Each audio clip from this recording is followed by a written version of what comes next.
가을 문턱으로 흠뻑 들어선 것 같습니다. 날씨도 아침 저녁으로는 어떤 때는 또 영하도 내려가더라고요. 그리고 단풍도 좀 드는 것 같고, 시청자 여러분들 일교차이가 심할 때는 감기 조심하시고요. 특히 코로나 때문에 온 나라가 뒤숭숭한데 정말 건강들 조심하시기를 바랍니다. 저도 역시 여러분들과 함께 오랫동안 이렇게 공부 얘기도 하면서 또 세상 사는 얘기도 하면서 건강하게 지내고 싶습니다. 여러분들의 건강을 간절하게 축원하면서 시작을 합니다. 이렇게 인사도 이제 할 줄 알고 살살 프로가 돼가는 것 같습니다, 내가. 지난번에 그 해인사 얘기를 이제 마지막 이제 끝에까지 그렇게 하고 말았는데, 사실 해인사는 저하고는 참 많은 인연이 있습니다. 출가를 해인사로 했었고, 또 출가하고 난 뒤에 제 나름대로 공부에 좀 변화가 있으면은 꼭 해인사를 찾아가서 한 번씩 백년함의 성철 스님한테 말씀도 들었었고, 그러다가 79년도인가요? 그때는 성철 스님의 목을 쳐서 마당 밖에 던졌습니다. 죄가 몇 건이나 됩니까? 참 법담을 해도 왜 그렇게 숭악한 목을 쳐서 왜 그렇게 했는지 모르겠어요. 그랬었고, 또 85년도에는 원주 그거 한 2달 보면서 해인사 중들은 전부 다 도둑놈이라고 난동을 펴가지고 온 세상 해인사를 발칵 뒤집어 놨었고, 86년도에는 해방 이후에 50대 사건으로 들어가는 해인사 97 승려대회 때 사회를 받고, 그 뒤로도 이제 뭐 해인사 가서 6철을 살았습니다만은 90년 한거 때는 또 내려가서 성철 스님 법전 스님한테 뭐 머리가 터진다는 둥, 청사구가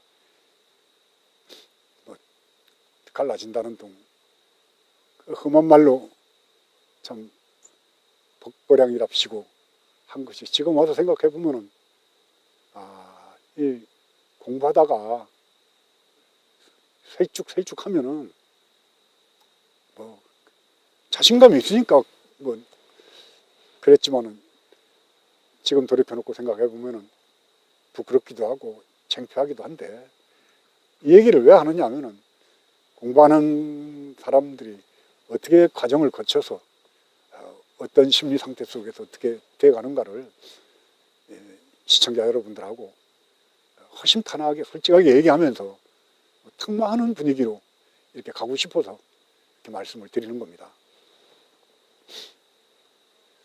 사실은 해인사 성철 스님도 정종을 지내셨고, 또 해암무 스님도 정종을 지내셨고, 법전 스님도 정종을 지내셨습니다.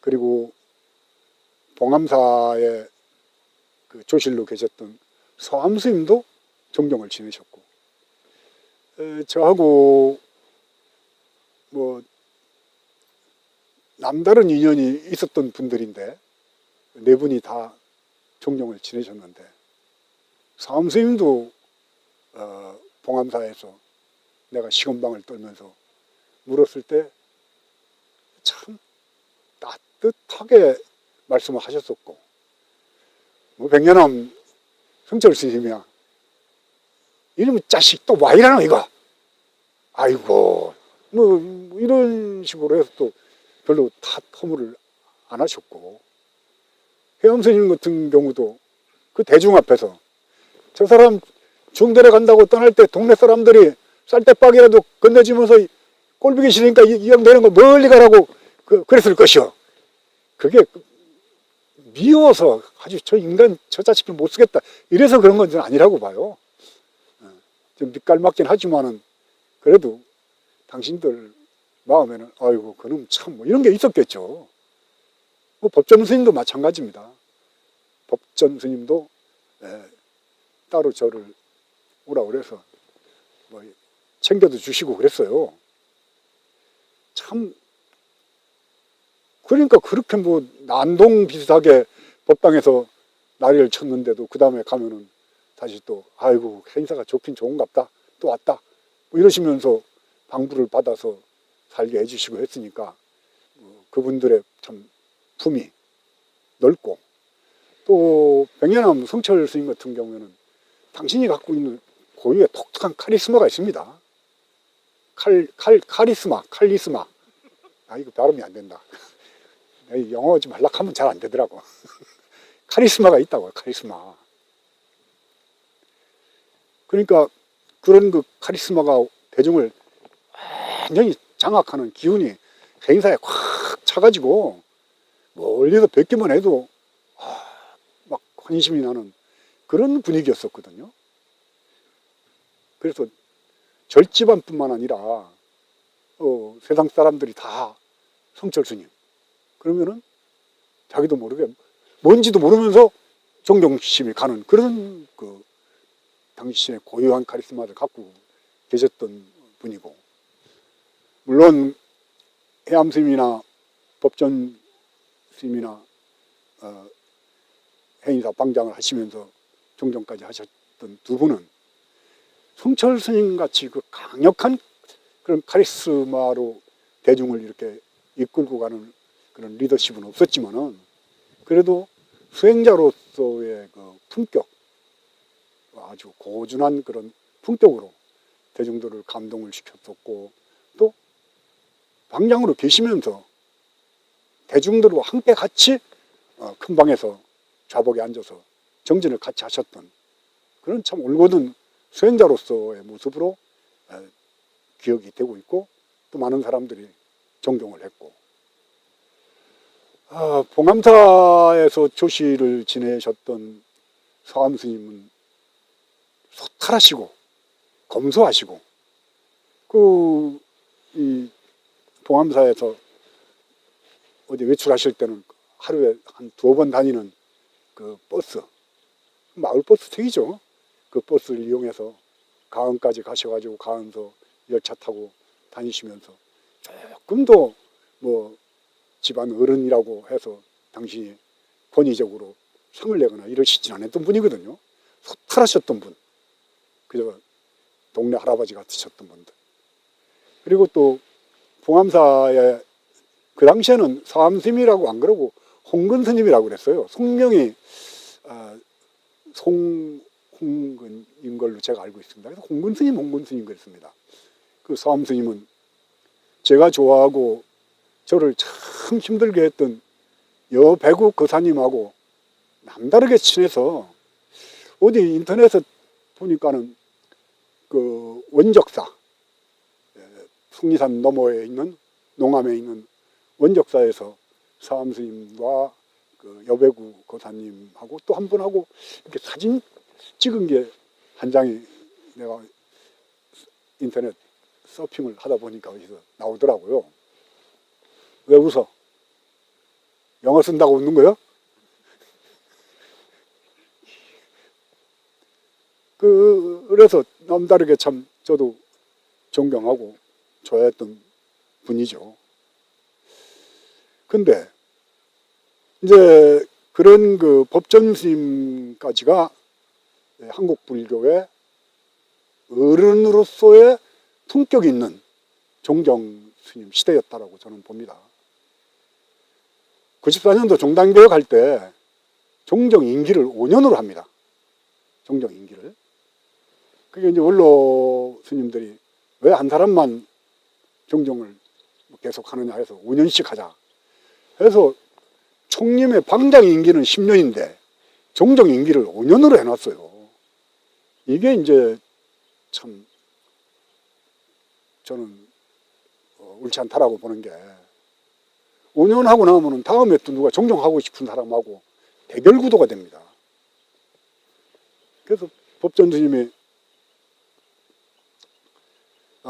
성철 스님이 열반하시고 그 다음에 서암 스님이 정종을 하셨고, 서암 스님이 뭐 종단의 풍주에 이렇게 휘말리시면서 1년인가 하시다가 결국은 94년도 종단 개혁 때 뒤로 물러나십니다.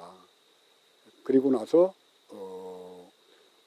통도사 오라 스님이 또 정종을 하셨고, 그런 분들은 그냥 다 추대를 하고 뭐 참 사부대중이다 동의하고 존경하는 그런 그 분위기 속에서 정종을 하셨고, 법전 스님도 마찬가지죠. 오라 스님도 종단 풍규에 약간 좀 그 상처를 입으셔가지고 또 그런 일이 있었고, 그 다음에 이제 법전 스님이 정종이 되셨어요. 5년 하고 난 다음에 그냥 한 번 더 모시거든요. 그런데 이제 지금 종종으로 있는 진제 스님이 내가 종종을 하겠다고 이제 나서가지고 결국은 종종을 대립구도로 가면서 원로 스님들이 한 21명인가 23명인가 그런데 투표를 했습니다. 투표를. 그래서 법전 스님이 이제 다시 되긴 했지만은 그때 뒷말이 많았어요. 뭐 돈을 진제 스님 쪽에서 원로들한테 돈을 뭐 뿌렸다는 동, 뭐 구체적으로 뭐 백양사 수산 스님한테 돈을 보내드렸는데 수산 스님이 내가 돈이나 받고 뭐 이런 거 투표할 사람도 아니고 법전 스님은 나하고 행자 때 도반인데 내가 돈 받고 본인 찍을 줄 알고 이거 보냈냐. 그래서 다시 돌려보내면서 그 이제 시자보는 스님들 편에 돈을 돌려보내니까는 그 말이 새어나오면서 결국은 종종 선거 때 돈 뿌렸다 소문이 뭐 파다했죠. 창피하기도 하고 믿어지지 않더라고요. 아니 본인 입으로 78대인가 9대인가 뭐 서가모니 부처님부터 법맥이 이어져 내려와서 본인이 79번째 법맥을 이었기 때문에 그럼 부처님하고 똑같다는 거거든요. 부처님 가섭존자, 아란존자 쭉 내려와서 28대조 달마대사로 해서 6조 해능으로 해서 쭉 내려와서 그게 어떻게 경옥 스님으로 내려와가지고 이렇게 해서 향복 스님한테 와서 본인이 이제 79대라고 다른 사람들은 안 그러는데 본인이 자꾸 그러는 걸로 내가 알고 있습니다.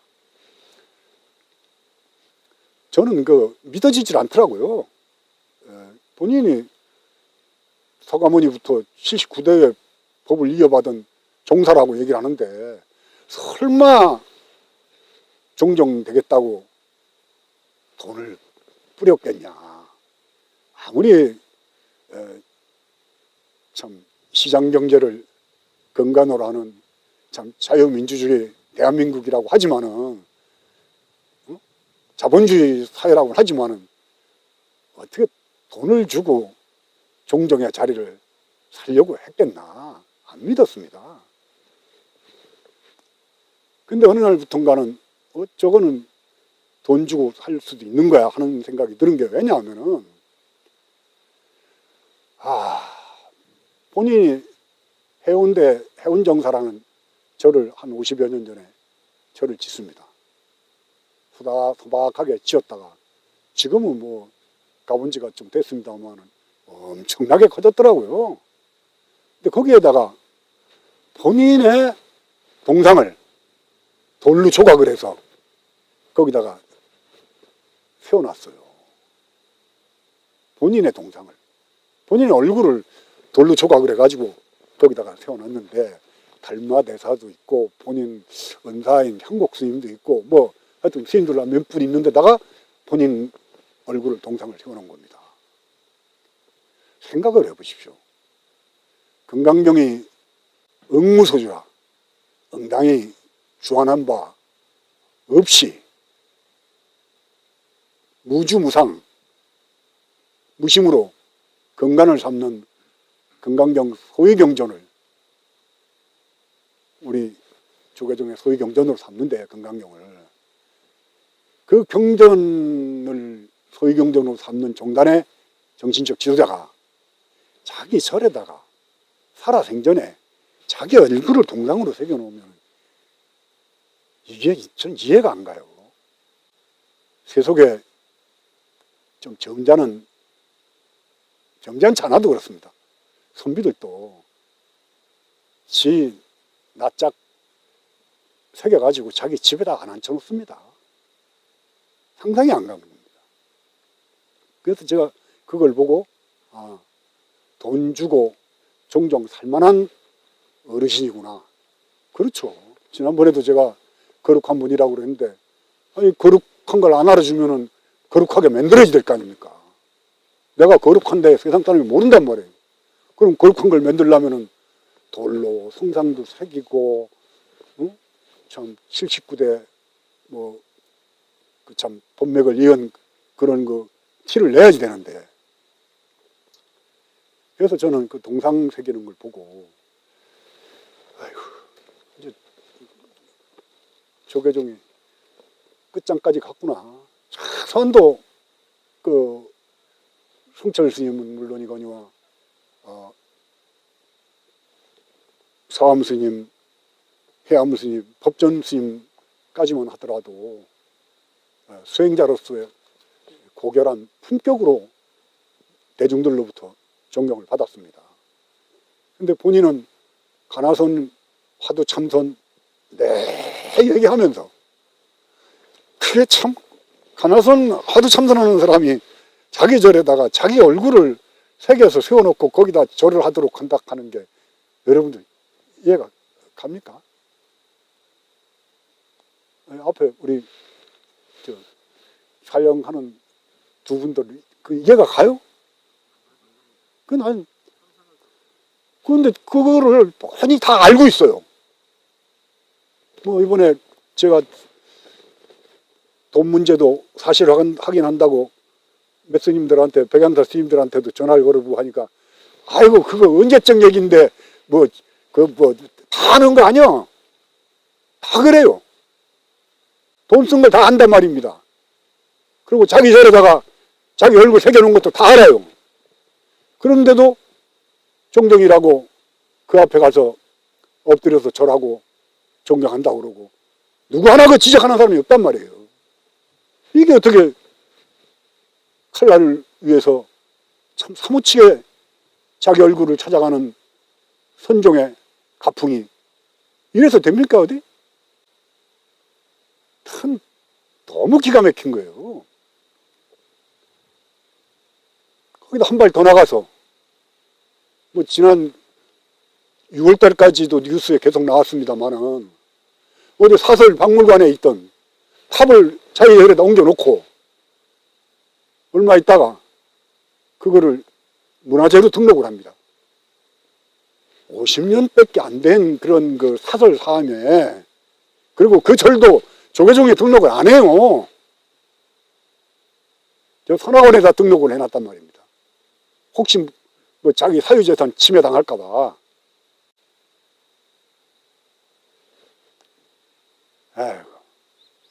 그렇게 해서 탑을 하나 어디서 어름한 걸 기증을 받아가지고 문화재로, 그 문화재를 등록할 때 그냥 했겠습니까?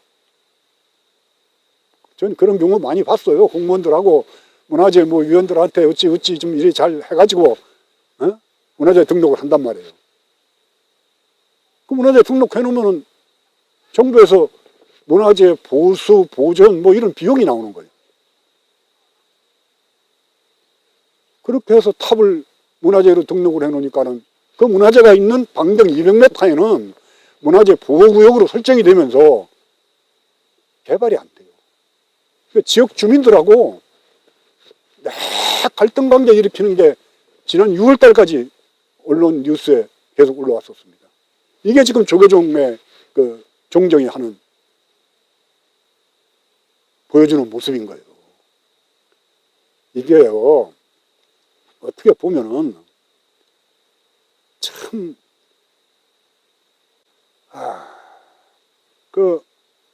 뭐, 큰 무당들, 작두 타는 무당들, 뭐 작두 타는 무당까지도 갈 거 없습니다.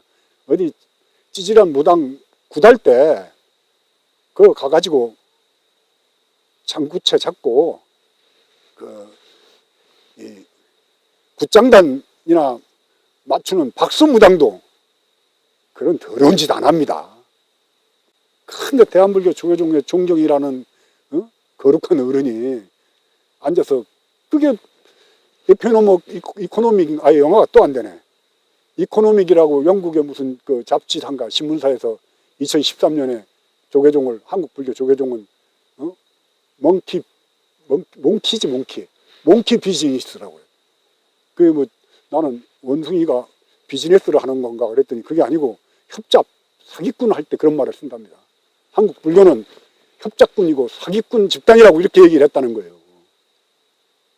그러면은 50년밖에 안 된 절에 문화재라고 갖다 놓고 등록해놓고 그 지역 주민들 사는데 불편을 주면은 그게 잘하는 짓인가요? 아주 더럽게 싸우고 있어요. 추접스러워서 들을 수가 없을 정도로. 오늘은 제가 좋은 단풍철에 여러분들 심사불편하게 해서 죄송한데, 이거는 이제 드러내놓고 우리가 화반 탁출로, 그래서 발로 참여라 그러고 드러내놓고 참여를 하고 고쳐야지 될 일이기 때문에 제가 얘기를 하는 거니까 좋은 가을날 여러분들 듣더라도 너무 마음 상하지 마십시오. 또 다음 회에 보기로 하겠습니다.